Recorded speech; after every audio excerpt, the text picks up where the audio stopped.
esan urteak damazkigula lanean, ipuiak egiten. Eta azkenengo ipuin hauek Borobilean izeneko proiektu horren parte dira. Nork agintzen du etxean, familian, kuadrilan eta eskolan. Bizikidetzan sortzen zaizkigun arazo edo gatazken inguruko ipuinak diala danak, eta ume bat esaten baldin badiozu, botere harremana, segurazki ez du ezer ulertuko, baina esaten baldin badiozu nork agintzen du eskolan, edo nork agintzen du etxean, edo nork agintzen du kuadrilan, seguru izenen bat emango dizula, eta argudiatuko dizula zergatik uste duen agintzen duela batak ala besteak.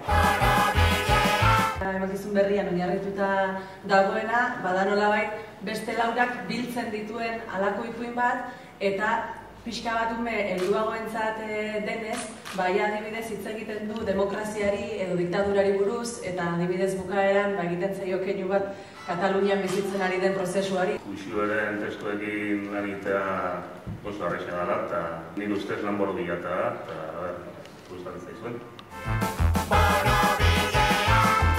Basormen tailerra osatu genuen, eta aste batzutan horri izan ginen, Unai Muñoa eta Ane Labakaren laguntzaz, 13 kantu osatzen.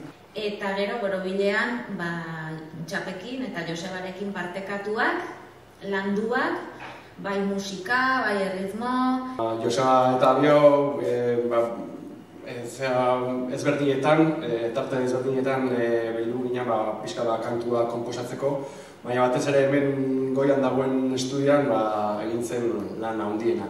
Eta Borobila geratu zaigu. Baina badagoela kanta bat, Motxila Gora izenekoa, motxila du numei eskaini diguna, asteburu, ondaka kilometro eman dituztenak egin zenideak bizitatu izateko, eta beste horren letra Miguel Amonitzak egin du, eta motxila du numeek ere parte hartu dute kantari abeste horretan. Gatazka txiki hauek ikusiko ditugula gure etxean, gure artean, eztabaidatuko ditugu hainbat gauza eta Borobileak konponduko ditu. Oiana Sánchez izango da Maribel, adestituan izango da Jerónimo, eta Izaskun Forkada, koreografoa eta dantzaria, hori biliko da, dantzan eta librek egitan.